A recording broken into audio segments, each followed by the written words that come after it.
This is GWEN Talks Radio, where intimate conversations reveal, heal, inspire, and entertain.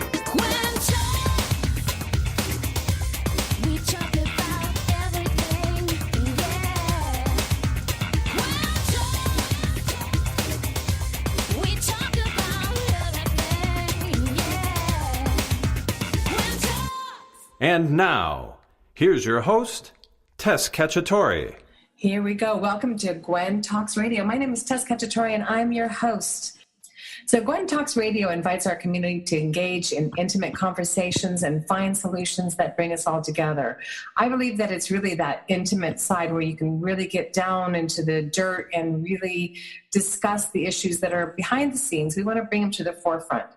A lot of people have been asking me over the years to go back on radio and do a show, and I've been loving to do the guesting of shows, but I felt that it was time to finally put my stake in the ground. And we want to hear from you. What do you want to talk about? What's important to you? What's happening in your life, in your own personal life of self-discovery, of self-reliance, of self-empowerment, what's happening in your communities, what's happening in the global scale. I don't know about you, but everywhere I turn, all of my friends are talking about how stressful the world is today. Every time we turn on the TV, turn on the radio, go to the internet, there's some kind of natural disaster. There's mass murders happening. There's so much negativity in the world that I believe on a spiritual level, it really is really putting things in our face to really have us face what's going on in the world, and to be able to find that solution, to really try as best as we can is to come together in unity, stand in the light, and find out what we can do as a community to bring the world together and find solutions. We're also going to highlight fun things, healthy lifestyle, new improved exercise fads and trends and nutrition, and even go deeper on the intimacy conversation with sex, conversation with our partners, commitment, all kinds of wonderful things. And so we do want to hear from you. We want to hear through social media, what do you want to talk about? We're going to bring you into the conversation as well. Our motto is everyone has a story to share, and we get to reveal to heal. So let me just tell you a little bit about the outline of the show. Each episode, we're going to tackle an issue, share a victory, share a story, find solutions. I know so many people that I just love and adore, that I wanted to alternate the co-host position so that you get to hear from brilliant minds in our community. So that way this leads up to our GWEN.live, which is our website, by the way, where you'll be able to check in with us on our programming. We have a GWEN Talks TV series that's co-hosted by Tara Bennett-Smith and Kelly Rutherford. And each episode will bring on a guest or two that relates to the topic of discussion, and then we'll open it up to social media so we can get you engaged in the conversation. So speaking of stories to be shared, oh my gosh, I love this woman with all my heart. Betsy Chasse. Right after this break, we're going to dive into our topic, Cherish Our Girls. We'll be right back. Hi, I'm David Longoria, here to support the premiere show of GWEN Talks Radio with my new song, Playground, featuring Dallas Lovato with me. Time to dance. Playground is available now on all digital music stores and streaming. David Longoria featuring Dallas Lovato. Playground. The Little Dog That Could is the fantastically true story of a man and a little dog that came into his life as his mentor to help him understand the world beyond his human senses and to experience life, love, and healing beyond his human understanding. Best-selling author Filippo Voltaggio, who currently hosts the highly regarded Life Changes show, is an internationally known singer, speaker, and life coach. Filippo offers up his own story, how one little surprise package in fur and 4 legs transformed his life unexpectedly forever and furthered his path of self-discovery. In The Little Dog That Could, Filippo brings to life the meaning of the adage, when the student is ready, the teacher appears. Through the reading of this book, you will experience the journey of real miracles that transcend time, space, and logic while gaining practical tools that will help you navigate your way. The Little Dog That Could is available through Amazon and Barnes & Noble. For more information, visit thelittledogthatcould.com.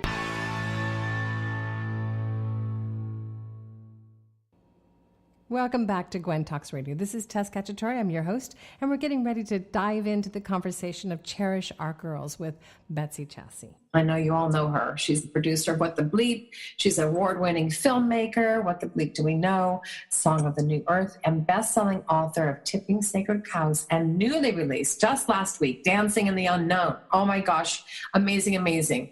And she's bringing on a guest, which we're going to hear about a little bit later, because we always say we do Gwen with the men, because just because we're Global Women's Empowerment Network, we always have to have our men by our sides marching down the road. So we're going to have Rick Morrison. We're going to hear about his new book called The Hug Store. It teaches children the importance of patience and self-reliance. So Betsy, are you there? I'm here. I'm so glad. You're my first co-host on the first episode of GWEN Talks Radio. And I've been on your shows before. You've been on my older show before. And I'm just so excited to have you here with me. Well, thank you. I'm excited to be here with you on your inaugural. Did I even say that right? I don't know. My brain's a little tired today, to be a little honest with you. With so much going on in the world, you just can't even keep track of everything. I know, and that's what I wanted to do about this show. I think that, you know, you and I have had conversations behind the scenes. We have all of us between our families, and we're trying to be nonpartisan and supportive and not go too political and try to stay in the light. And sometimes it's just challenging. And so I honor and welcome your tiredness. I'm here to be tired with you and to join in with you, and we can maybe take a little nap at the end of the show. It feels like everything is happening so quickly, and I feel like the world is in, this show is so important right now because the world's in such a place. And, you know, I think it's really important what you talk about, because it isn't always like, you know, rainbows and moonbeams, and it isn't always as easy as, you know, the guru on the stage makes it sound. And there's so much happening with people in the world that I think really having a space to talk about the negativity and how it's impacting us, and then what we can do just even day by day to sort of release some of that stress and anxiety will make such a huge difference. Absolutely. So we're going to have some fitness people on. Maybe you and I can throw out a tip or two and say, how do you release? Because at the end of each show, we're going to do the mind over matter. See, this is how I'm joining you on your tired saying. Mind over matter. So we're going to have a beautiful exit to the show where 1 minute of the show was going to be released just to be able to breathe and listen to the sounds of nature or the sounds of songs or whatever that we have, an inspirational word or quote. So that's just one of the ways that we want to, you know, bring our community together to find ways to release the stress, because you're so right. I think everyone's on pins and needles these days. You don't know where you can go, who you can trust, what you can do. And there's a lot of things that we can tackle together. And you're certainly one of those mover shaker girls. Well, I think that my mission in life is that if I could just make one person a day just have a moment of smile, that I'm succeeding, because I think that's my mission. I'm going to share a story. I'm totally taking over your moment for a second to share. Yay, do. Yesterday that was just so powerful and so beautiful. I woke up, it's just been a crazy week. Our book came out. I had a TV show launch or a web series launch, and it was just insanity. And then my son had a football game at the crack of dawn, and I was just running around. And on Sunday, I had to take my daughter to her acting class, and we all overslept. And luckily, my son loves to snuggle, because his rule is you're not allowed to come into mom's room on Sunday before 9 o'clock. So like on the dot 9 o'clock, he comes into my room to snuggle. And I was like, Max, what time is it? And he said, it's 9 o'clock. And I'm like, ah! And I go flying, grab my daughter. We go flying out of the house. And my son said, I'm going to stay home, because my friend was staying here. And he said, I'm going to stay home and watch football. I'm like, okay, I'll bring you a treat for breakfast. And so we were racing out the door. I bend time. I get her all the way to Hollywood from where I live, which is not easy to do in 20 minutes. I don't know how that happened. How did you do that?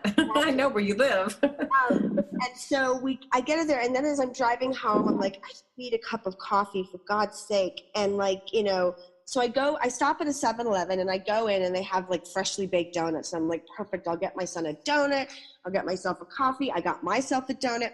And as I'm rushing back into the car, I just said, you know what? I just need to breathe for a minute, because I've been crazy. And so I decided, because I don't have a lot of willpower willpower when chocolate donuts are involved. And so I decided just to sit there for a minute and eat my donut. And I'm eating my donut and I'm enjoying, I don't know, just imagine that moment when the donut and the hot coffee mix in your mouth. That's like the most amazing thing, right? And as I look up, there's this homeless man comes walking up. And it was interesting because you know he's homeless, he has the cart, but he was really making an effort to be clean. Like I could tell that like he cared about the way he looked and he was really trying. And he reaches into the trash can and he pulls out an old 7-Eleven coffee mug and he like pours, like tries to drag the last drip of coffee out of that cup. And I'm sitting there in that moment of that mixture and I'm feeling horrible because now I'm realizing like, how can I sit here and do this in front of this man? And I looked down at my purse and there happened to be like a stray dollar bill. And so I said, you know what, everybody deserves a fresh cup of coffee on a Sunday morning. So I roll down my window and I say, here, buy yourself a cup of coffee. And he says, oh, God bless you. Thank you so much. And I said, you're welcome. And I'm about to roll up my window. And it was, he kind of points his wrinkly, long, he has these old, long fingers, and he points it at me, and he goes, I have one more thing to tell you. And I said, sure. And he said, never let them take your joy.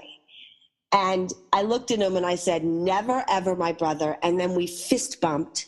And then he walked in to buy his coffee and I drove away. And it was just this beautiful moment of two human beings connecting and loving on each other and respecting each other. And it reminded me of so much of what I had to be grateful for. And it was like I just want to inspire everybody. If you ever need a moment, just connect with another person and smile at them and talk to them, because that's what our world needs more of, people talking to each other.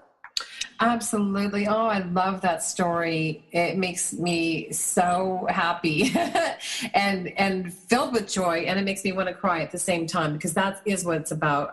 I had a recent exchange with a homeless person on the street. I was walking back from the store. It was one of those really hot days. And he was walking in front of me, yelling at the cars. And he turns around and he says, to me, he's yelling about somebody being killed to the cars, but he turns around to me and says, hey, do you have a dime bag to sell me? And I said, no, but I have some fudgesicles. It's a really hot day. Would you like a fudgesicle? And he goes, no, I don't want that. He starts yelling at me again. So I didn't have the words of wisdom like you did, but it was still a fun exchange. I walked away giggling because he didn't want my fudgesicle on a really hot day. He wanted to buy pop for me. And I said, I don't have any, sorry. Well, but I love that story. We can try. I mean, you know. Oh, I know, but I loved it though. It's a funny moment, but yours was poignant, and the fact that man came at you and gave you that message, that's like a winky dink. Yeah, it was like I've had great interactions with homeless people. I had a funny one. Yes. Where a woman, I was doing the walk of shame. This was like 100 years ago when I was in my 20s, and I was doing the walk of shame home from a guy's apartment. No, really? Totally. And I had my shoes in my hand and I was like walking around the corner, and this homeless lady, I lived like a block away from a busy street, and there was an alley in between, and she's walking by, and I swear to God, the cart had like a Buddha bobblehead on it. I kid you not. And she's walking by and she's like staring at me, and I'm like, why? Like, what is up with this woman staring at me? Because I was in my walk of shame mode.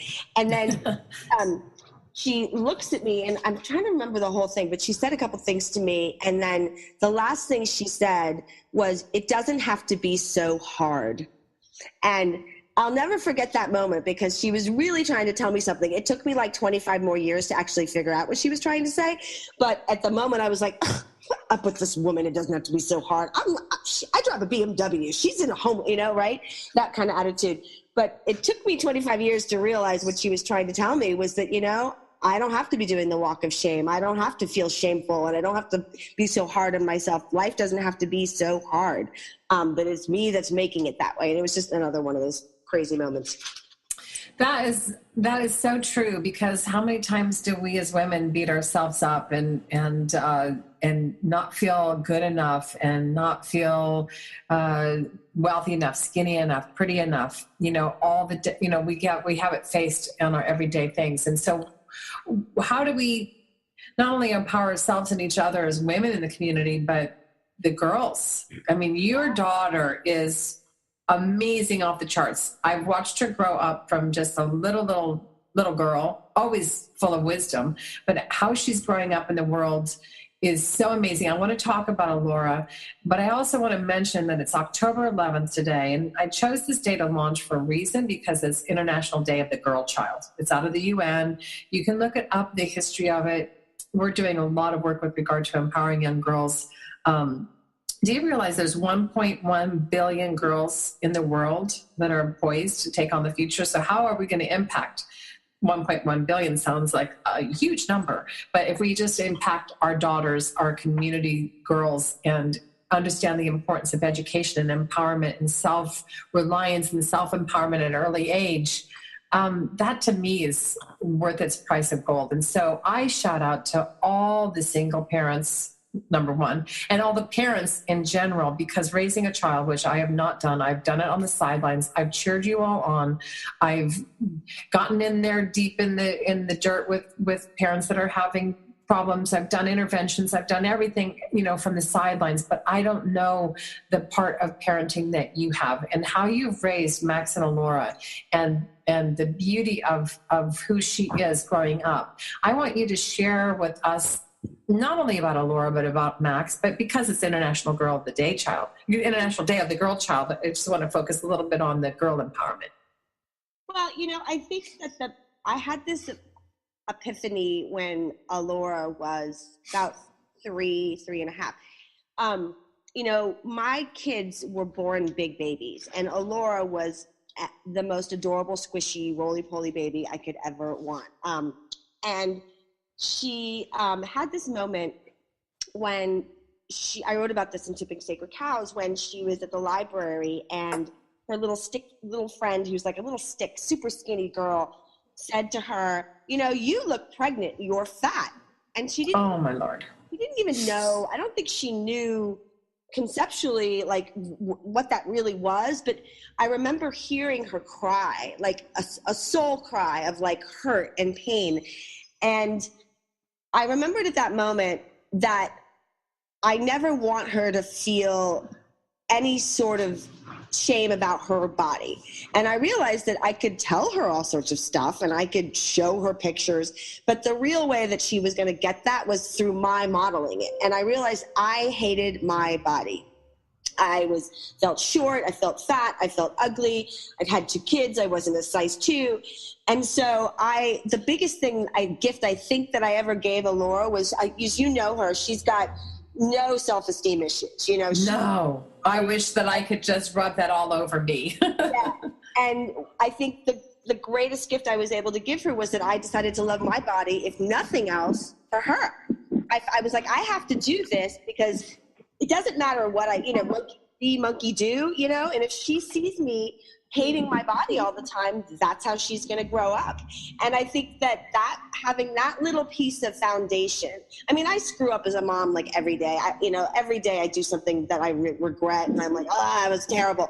But I'm grateful for that one little piece of wisdom of just saying, you know what, if you model for her, loving her body, going for it, like I'm a big risk taker, as you know. I say I'm going to do something, I go out and I do it. I fail, I succeed, it doesn't really matter. So that modeling has been really impactful for Alora. At least she tells me it has been. I mean, she does. I mean, now she dresses me. You should see her. And I always want to be conservative and quiet. And she's like, Mom, you got to stop wearing black all the time. But that was really the thing, Well, the last time I saw her was the Women's March, and just she's grown into her personality that is bright and beautiful and fills the room, and nothing intimidates her. And I just love that about her. I can hang out with her all day, and it is a reflection on you. It is a reflection on how you've raised her, how you've taught her to feel empowered. And it does come back to how do we love ourselves, because they are watching. They're watching every move we make, the words we say, the thoughts we think, because thoughts are things. I always say that to my girlfriend, Allison, thoughts are things. Yeah, and I would say that I feel like, and when we get Rick on, we'll ask him about his daughter, but, I meet a lot of young girls. A lot of them are Alora's friends and just out there in the world. And I think that this younger generation you know, the kids that are girls that are becoming teens now, there's something fierce about them that they're like, for lack of a better way to describe it, they're just not going to take any bull anymore. You know, there is a bit of an edge to them. They are like, you know what? I'm not taking your blah, blah, blah anymore. I'm doing my thing. And, you know, it's an interesting difference between even girls that I know that are older than Alora, who's just barely 13. You know, they don't have the same kind of edge that I'm seeing. That's a fierceness. They don't buy, I mean, my daughter, you know, loves Selena Gomez. She loves all the movie stars and things like that. But she doesn't buy into the like, oh, I want to look like her. She doesn't buy into the stuff that we were sold, you know, all that marketing and that you have to look this way. Like, she doesn't buy it. She's like, you know what? I don't look like that. I don't need to look like that. I don't care if I look like that. Do I like those pants? Yeah, cool. I might buy them. But there's this interesting edge that they have. And I feel like it's just something evolutionary that they were just born with, you know, and it seems to be consistent with all the young girls that I meet. I'd love to hear that. I mean, that's really important. And also there's a flip side of the coin that we get to address too, because some of these young girls are in communities or in families that are like yours. There's a lot of families that we deal with, for instance, in GWEN, that have been raped as a child, that have been sold into sex slavery. We have people on our team that actually go into the developing countries and rescue children. There's over 300,000 children in the United States that get sold into sex and human trafficking on an annual basis, and we don't really realize that. So we're working with Operation Big Sister. I'm part of that team to be able to raise awareness about sex trafficking. And we also have, I just want to mention, a shout out, because we're really excited about Road to Redemption, which is a film that we shot a couple of years ago, directed by Jetta Amata. It stars Akon and Viva Bianca and Monique Green and Brenda Strong and amazing cast. And we're getting ready to announce who's going to be distributing it. We're going to be doing some events in March, because March is Women's Month, and we're going to do some events in DC and New York, and we're ramping up to raise money for fistula surgeries, as well as tackling the issue of early child marriage. I don't know if you and I had this conversation before, Betsy, but do you know that there's still states within America that allow for girls to be married, I think, age 14, and they don't need parental consent? I read an article recently where I think it's either Vermont or Virginia, I can't remember, and I might be wrong, where, you know, they actually tried to change the law, and the lawmaker said, why do we need to change that law? There's nothing wrong with it. And it was sort of like, you know, I still think that it's shocking to me in this day and age that we have this sort of these things still on the books. And I can't even understand why. But I feel like the way that we're going to change that stuff is, you know, with these young girls. I mean, my daughter hears about that, she will be like on the first plane to wherever, you know, marching for it. And I think, you know, we're raising, part of what I'm raising, I think I forgot to tell Alora to stand up and question everyone except her mother. But, but, you know, she's an activist. She's ready to get out there. I know. I saw her at the Women's March. She was powerful. And what's amazing to me is that I think we get sort of in a little bit of a bubble. You know, we forget, because you're right. I live in a bubble of the sense that I'm surrounded by empowered women who are out there doing stuff. And so I don't always realize, I mean, I'm very much aware what's going on with sex trafficking, because I'm very involved with that. Yes.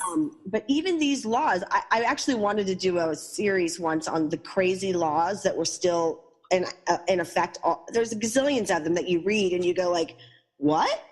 I think there's one down in one of the states where it says you can't cross the street with your elephant on a Sunday or something. I heard this the other day. Right. And the shocking states that still have age 14 girls to be married is Maryland, Connecticut, Colorado. It's not like the states that you would think. You know, not that I would know one of those states to think, but those were kind of shocking to me. And so we need to come together as a community and see how we can enlighten and maybe, you know, inspire them to change those laws. Well, and I think that's what was surprising. It was Maryland, the lawmaker in Maryland. It was the response was so shocking, because there was a movement to change the law.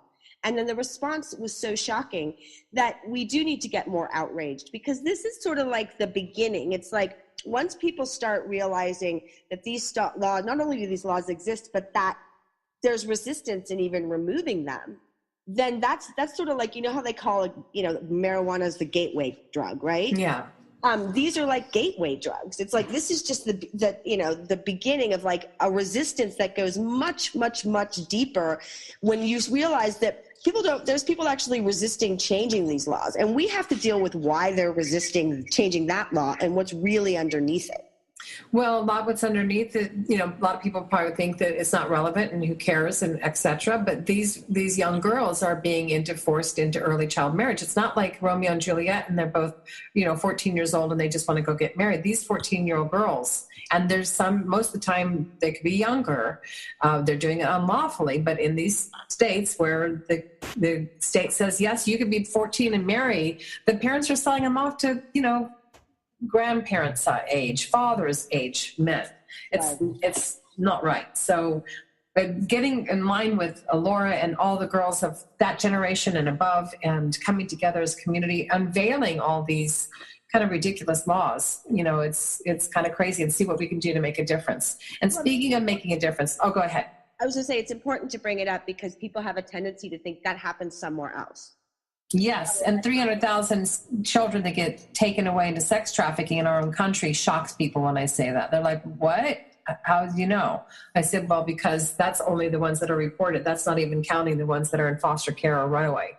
And why are they running away? What are they running away from? Well, abuse and sexual addiction in their house. So, and domestic violence, and they get off the grid. So the statistics are statistics until we can figure out what the true stat is, but there's a lot to be done in the world. So right after this break, we're going to bring on your guest, Rick Morrison. We'll be right back. The Life Changes Show is a premier radio show presented by the Life Changes Network, which is a company whose team has dedicated their lives not only to positive change, but to helping others observe and embrace, honor, and even celebrate their own changes, thus enabling a more positive, inspired life and helping to create a more positive and inspired world. From everyday people, celebrities, corporate giants, and children, we are here to help and to serve. With heart, integrity, and experience, we bring our message and positive intent into your lives through the Life Changes Show, lifechangesnetwork.com, and through guest appearances on other inspiring shows and events. If you wish to learn more about Life Changes Life Coaching, a private consultation with one of us, corporate or live event appearances, or if you would like us to appear on your radio or TV shows, please email us at info@lifechangesnetwork.com. There are self-help seminars costing thousands of dollars guaranteeing miraculous transformations. There are compelling speakers and life-changing weekend experiences where you can walk on fire. They all deliver revelations that guarantee you'll come back for the more expensive revelations filled with even greater wonder next month on Fiji. We get addicted to positive, heartfelt, expensive theater.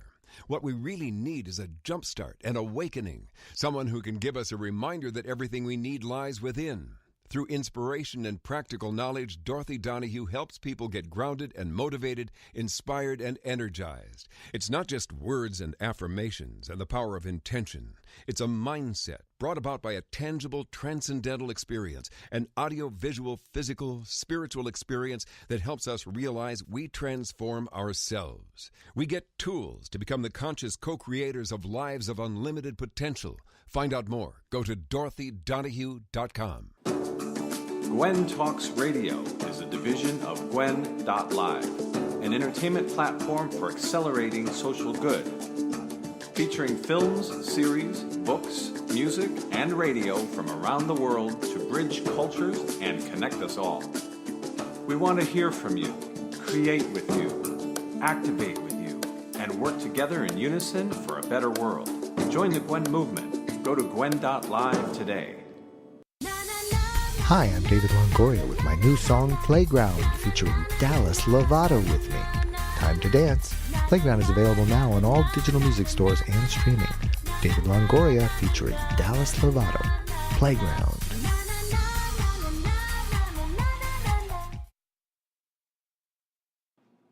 Actress and activist Fran Drescher is an upcoming guest on GWEN Talks Radio. Fran is the founder of Cancer Schmancer, whose mission is to shift the nation's focus from cure to prevention through 3 phases: early detection, prevention, and policy change. Consumers can now make healthier choices through their own purchasing power.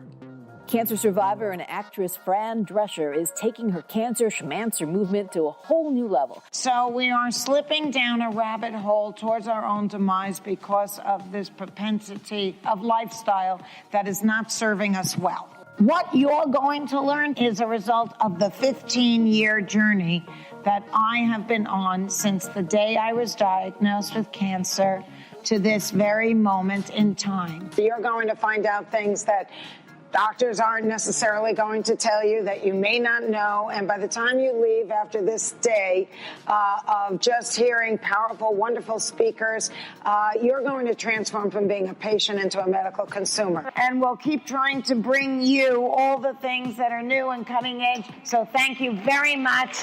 God bless and be well. You guys are awesome. I love you. Check out cancerschmancer.org for programs, summits, and events. Take control of your body and stop disease before it stops you.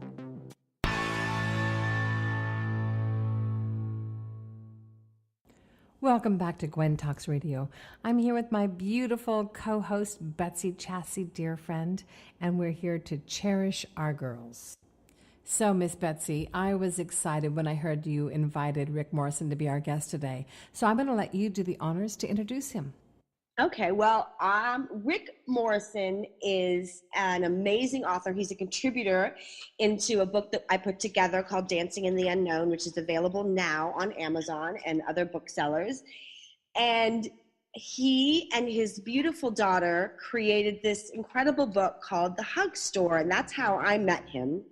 And they're just out spreading love and connection and humanity to everybody who they can connect with through this book. And what also inspires me about Rick is that, you know, I think that men play an incredible role in how our daughters are growing up right now. We can't think of it just as it's all, oh, women have got to raise the young girls, because one of the reasons I believe I am the way that I am is because I had an incredible father who was amazing. And what inspires me so much about Rick is that he's a single dad, and he's an incredible father, and he, to me, is a model for what I think other men should be aspiring to in terms of parenting their young girls. So there you go. I love it. Rick, are you there? I am. Yes. Betsy, thank you for the intro, and Tess, thank you for having us on your show. Excited to be on with you. Absolutely. So tell me about this book and this experience with your daughter. I can't wait to get it and read it and have you autograph it. Thank you. We love spreading the love, as Betsy said. You know, for us in this book, it's been a real, it's beyond actually the book, what this whole thing has developed into, because it's bigger than just a book. And it's really my parenting that has most celebrated from what this book is and will continue to become. And it started with, you know, an idea. The actual book, The Hug Store, is co-authored by my daughter, Shauna, who was at the time 4 years old when we started writing it. And it was actually based on a true event that happened to her. And it was, you know, kids say the cutest, most genius, authentic things. And if we as parents and, you know, educators are there and attuned to it, we can actually capture that moment and create from it. And that's what happened with this is, you know, I had been doing a lot of inner work on parenting and tried to be my highest and best self. And the book originated from an event with my father, Shauna's grandfather, on a trip to Michigan, and he wanted a hug because he really missed her, and it was all about him, had nothing to do with her, about his needs. And Shauna, my daughter, is very sensitive, extremely sensitive, And she knew he was important to me, though, and said, so because of that, she said, Grandpa, I'm all out of hugs. And then she didn't know what else to say. So she looked at everybody and said, well, I'll go to the store and buy one for you. Because that's what we do. We schlep our kids around, and we take them, and we shop away our problems, and we shop away everything. You know, it's become such a, you know, Amazon Prime society, even though we love Amazon Prime for Dancing in the Unknown. But, you know, those are things that we do. And Shauna also is extremely strong and resilient. So she has this, you know, resilience about her, but yet this uber sensitivity. And the two are very combustible. It makes for, you know, when they actually conflict with each other, which they often do in children, it's like sensory overload.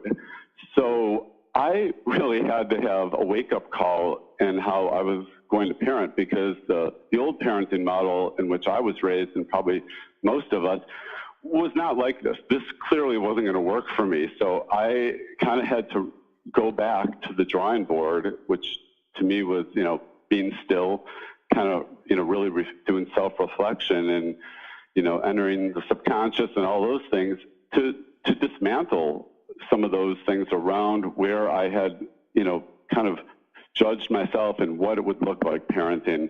So anyways, that's kind of the backstory to how we got to the hug store. And, you know, it's, but by doing that and actually accomplishing a book, which took almost 2 years with my daughter, you know, we didn't give up. And at times I thought we would, because it wasn't my main career or source of income. And I only have her part-time because she does, you know, my former wife and her mom, you know, she spends a lot of time with. So the time that I have with Shauna, I really make it count. And I guess that is one thing with parenting, to me, especially with daughters, is that, you know, men who are so often caught up in, you know, whatever it is, business, ego, all the things that kind of come with a lot of the male territory and energies, there's so much opportunity to step away from that and actually lean into your feminine side, which my daughter has really helped me to do. In a way, I had to go a little bit towards the feminine side because she was so overly masculine in some ways. Wow. So it's interesting. Wow. Yeah. Well, I think that's what I said about the fathers, because I do believe that these girls, I mean, I think we're all, especially I know older women like myself, we really feel like we have to be masculine. And so we are, and for some degree, you know, for me, I've gotten much better in the last 5 years of modeling feminine for my daughter than I probably did her at the first chunk of her life. And I think that's one of the things that's so amazing about you as a dad and what dads can offer, and it's such a great thing, because in essence, we all need to reconnect to our masculine and our feminine and find that balance. And right. It's beautiful that what you saw in your daughter was, oh, she's got her masculine energy out. I want to model feminine for her. And the ability to just see that you need to model the other side is incredibly powerful. It definitely is. I have a question, like what would you give an advice to another? There's lots of single fathers out there that have daughters, and what would be that advice to have that first step? Because they might hear the words, oh, stepping into your feminine so you can communicate, mm-hmm. But how do you do that in a practical sense? You know, because there's guys out there that are like, what do you mean? Does that mean I need to put a tutu on and paint my nails, or, you know, which a friend of mine does with his daughters. And it can, you know, it could be something, you know, the other day she had a meltdown and nothing was working, and she actually wanted to get her nails painted, which her and her mom do. And it's not something we typically do, but I said, I'll take you. And she was so surprised that, you know, I said that I would take her there. And she's went with my sister before, and I've kind of tagged along, but I'm always, you know, but this was her and I going to get her nails done. And, well, they're just a paint thing. You know, she calls it a French manicure. And so I said, well, do you want to go for French fries after? So we went for French manicure, French fries. And we had this, like, amazing, another connection point. So, you know, guys can can do that. I also, in this day and age of, there's not so much fine dining anymore, and manners with children aren't quite taught in the way that they were, I think, decades ago. So, for our birthdays are 3 days apart. So, I took her to the Queen Mary, and we had dinner on the Queen Mary, just the two of us celebrate our birthdays. And it was a daddy-daughter dinner date. No devices. And we sat for 3 hours and, showed her how a table, and how a napkin goes in your lap. And, she really had never been to a restaurant with a tablecloth, and all of those things, and, pulling out her chair for her, just those little simple things made her feel so special. That hadn't happened yet, and she literally was just turning 7, so I'm so glad that she's, learning these type of things, because it's going to make her feel, seen and heard and connected, and to be felt special, more than just, what she looks like. And, I was going by a bus stop, as there's so many here in LA, and I remember an ad that really kind of disturbed me, because it said, do you want a better butt? And it was like targeted at really young girls, like 8 to 10 years old. And that's terrible. I'm like thinking, oh my gosh, like they don't have enough to worry about at that age with, peer pressure and bullying and all the stuff that's, going on in schools, online presence, all these things. And now they have to wonder if they need a better butt. It upset me so much. I haven't posted it yet, but the whole thing with it is that right around that time, I met an artist friend of mine who actually wrote an amazing book that I put up on social media, but I just want to share it because it's called I Love My Amazing Body. And it is just the ultimate affirmation for loving your body. And, I read it with Shauna, who has a great body, and she loves her body, but it just reaffirmed it to her, and she was telling her friends about it. And, it's books and material like this that, girls need, because in this day and age, they're just so often, because of media exposure, they're seen, physically. And it has to go way beyond that, for us to really empower, our young girls. I mean, boys too, but especially girls. Well, and what I would say is that girls learn about the kinds of relationships they want to have with men from their father. Absolutely. That's where they learn it from. And so, for you to just be showing her how she should be treated, what kind of people she should have in her life. And that is so powerful. So you take her to a nice restaurant or you talk to her. Like when my son loved to read all the billboards, and that's dangerous, especially in certain parts of LA. You're like, Mommy, what is an STD? I've had many of those conversations, and at first I used to sit back and go, oh my God, Lord help me. But then I started to say thank you, because it gave me an opportunity to just have a really honest conversation with my kids about whatever the billboard was.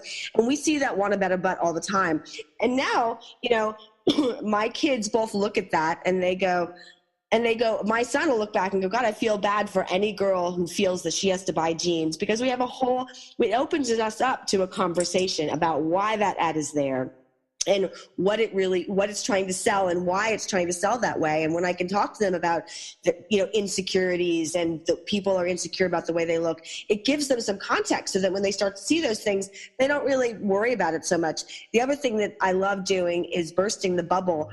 And, whenever we see pictures, especially around award season time, of everybody looking so glamorous, I go find the pictures of them, the before and after Photoshop, so that they start to learn, oh, yeah, she didn't look that way. This is the original. And now look what they did to the picture. And it gave them some context, especially my daughter, to realize, oh, I'm not going to worry about that anymore. Mm-hmm.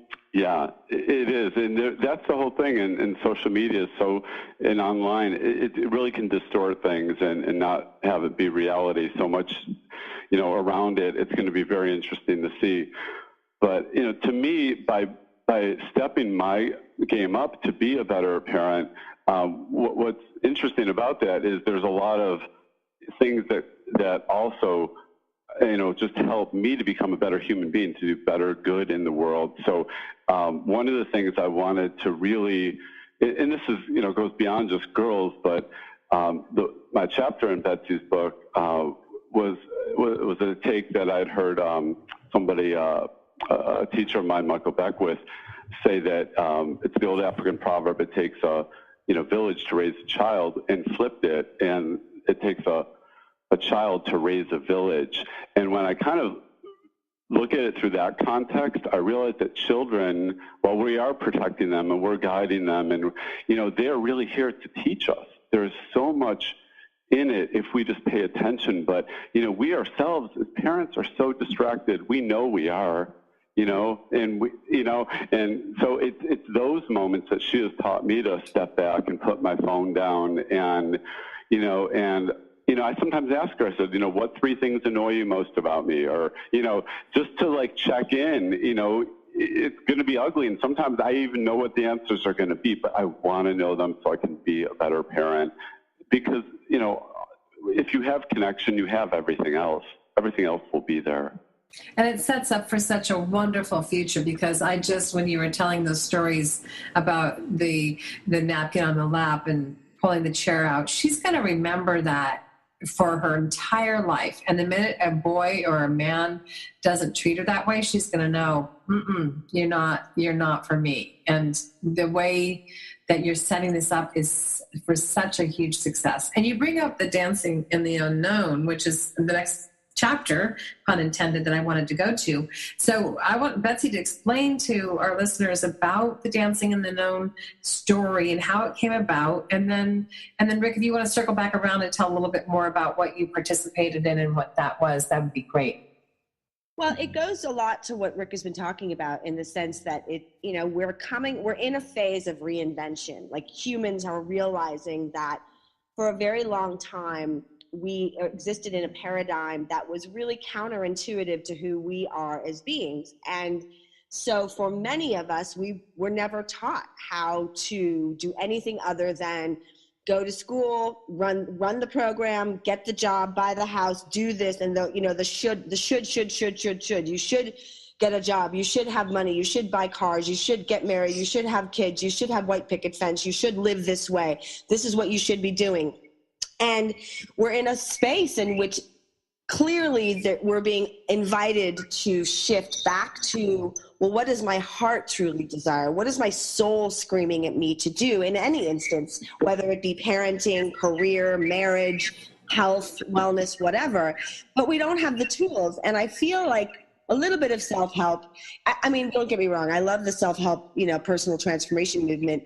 But I do feel like what happens often is it gets to this story of, you get the guru on the stage who says, I had 28 cents in my pocket, and then I meditated, and now I'm a gazillionaire. And they kind of leave out that middle, gushy, messy part.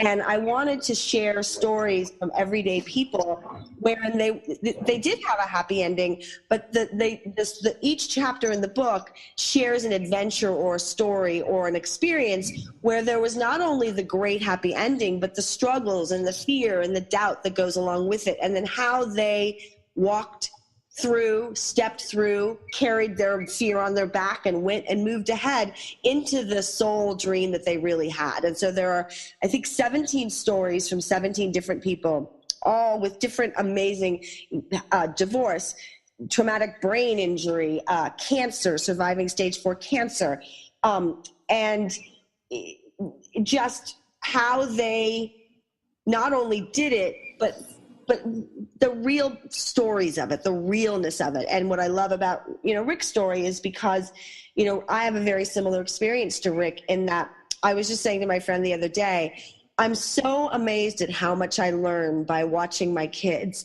I now have so much more understanding of myself and how I got the beliefs and hangups that I have today, because I can observe the experiences of my children and how they're attaching meaning. And I have the opportunity to interrupt that a little bit. I get to say to my daughter or my son, hey, don't let that mean as much as you think it means right now. I know that it looks like it means a lot, but don't carry that around anymore. Just get rid of it. Because I have this experience of watching them, and it helped me learn to grow, So Rick is a participant. He shares a beautiful story and a beautiful experience of his own, the trials and tribulations of, dancing in the unknown, which is basically getting off the path and seeing where your soul takes you. Wow, I love it. I remember you talking about it, and it just manifested so quickly. Like, it just seemed like a couple months ago that you came up with this, and all of a sudden it's able to be purchased where? Amazon, and where else? Yep, and pretty much any bookstore you can go in if you have the ISBN and order it, and you can get it from Amazon. And you can also go to many of the authors' websites and find it there. Wonderful. Rick, do you have anything to add about being part of this journey with Dancing in the Unknown? I'm grateful to Betsy to have me included in it, but it was so cathartic to write it, because I'm somebody who kind of struggled with writing and self-expression on paper as a child, and to me, it was kind of daunting the idea of it, but I was excited about it. When I actually sat down to do it, it was almost like one of those reports you do, like in a junior year of high school, and you're kind of like waiting to the last minute. You realize it wasn't actually as hard, but not only was it wrote me, and I've always heard that writers will say something, they're just a vessel and it's coming through them. And I did have those kind of experiences prior to the editing, I felt like that, but it was just writing me, and I felt so much freedom in it. So yeah, that was my whole thing, and what I always do now because of the opportunity to write and self-explore is that in resistance to anything is not a good place to be. And that is kind of just the nutshell takeaway that I give to people. If you're in resistance to whatever it is, change it, accept it. It's isness, it's nowness. And, the easier you can dismantle and things like that, the real underlying, eddies and whirlpools start dissolving. And there's so much freedom and liberation in that. So for me, this story is really about that. But, as Betsy said, there was so much, drama and trauma that happened to so many people, and a lot of those things happened to me as well. But it wasn't those things that actually got me to pay attention to life's actual as is. It was my daughter who, because there was no other way to parent, and because she's so sensitive and strong at the same time, I had to do something different. Other things you can manipulate, you can work around things. You could try different treatments and medicine and all these different things. But when you have a child there that's just, you got to either do something right or you're going to have a really, really tough time. And for me, listening to her, she was kind of my wake-up call. And and I'm forever grateful for this little spirit who is really unique. I mean, children are just super unique. And I think that we, as a society, kind of, dumb them down and cookie cutter it, and, all girls should like this, or all boys should play with that. It's, I really want her to express her authenticity. And I know that if I'm comfortable in it and she sees me like that, she'll be more open and have less fear, doubt, and worry, like Betsy was saying, to, express her authenticity. Because it starts getting dumbed down in them, when they're 5, 6, 7, 8 years old. So anyways, that is what the story meant to me. I love it. Well, you two are raising amazing children, the daughters of the world on the International Day of the Girl Child, and we can't leave out the boys and the men with Gwen. I love it all. Thank you so much for coming on the show. Right now, we're going to take a little music break. We're going to go with Lynn, Floyd, and Unbound, because it's one of my favorite songs. I discovered this song when Gary was playing in the lobby of the hotel after BMI or ASCAP, one of those conferences, and the room was buzzing. People were talking, but the music cut through to my heart, and it made me sob. And I went up afterwards and I said, Gary, I don't know you, but I need this song. I'm friends with Annika over here, and I want this song for Gwen. And it's been one of our anthems. So I thought the best way to kick off the show is to promote this song once again called Unbound. Then we'll be back for a Mind Over Matter Minute, where we're going to take you out in a minute of bliss and serenity and breathing. Let's all remember to breathe. Thank you, Betsy, and thank you, Rick. And don't forget to check out all of Betsy's books and the Hug Store with Rick. And we'll be right back after the song.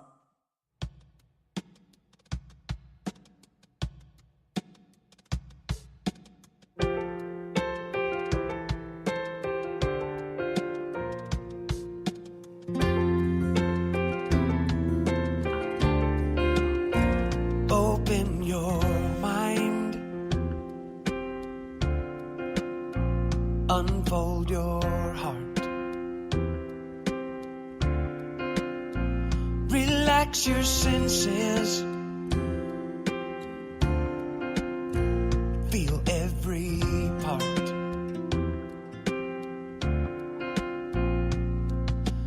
You ain't got a thing to fear. Looks like love is growing here. So take your guard and let it down. Go deeper still until you come unwound.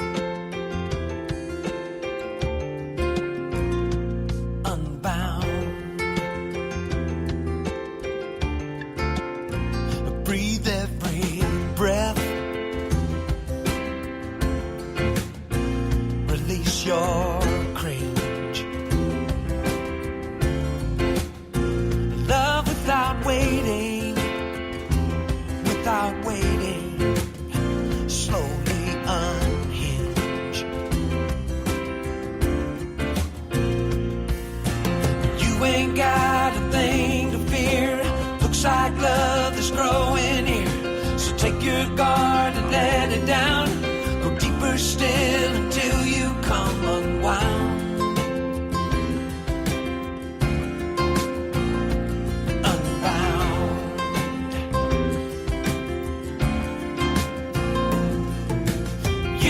Stop waiting for love to find you.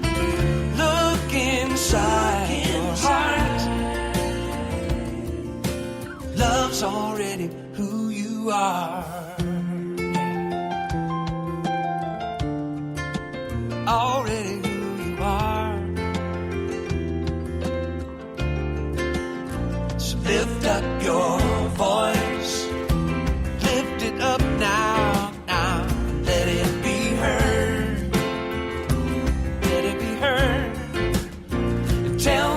Story, tell it to me, and don't leave out a word, not a word, no. 'Cause I think I have been there too. I'm a seeker just like you, and you ain't got a thing to fear. Looks like love is growing here. So take your guard and let it down. Go deeper still until you come unwound. Unbound. Lay it down, lay it down, lay it down, down, down. Unbound. Lay it on down.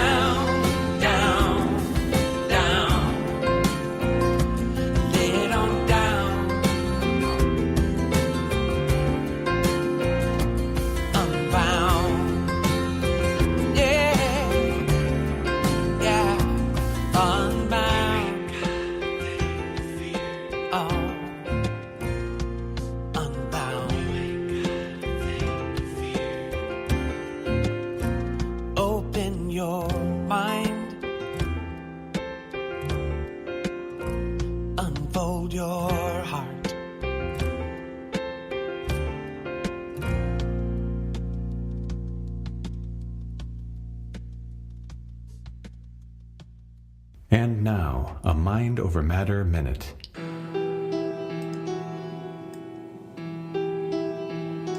As we witness the change of the seasons and the leaves falling to the ground, we take this time to release our fears, anxieties, negative thoughts. Now is the time for going deeper within to experience self-love.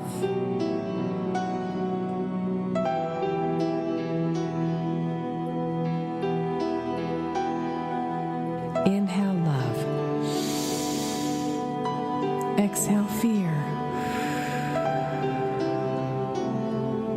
Inhale love.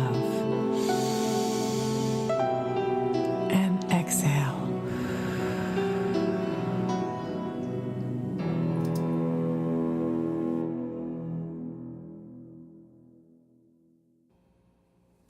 I hope you're feeling really good right now to start your day, to end your day, whatever time of day you're listening to this radio show.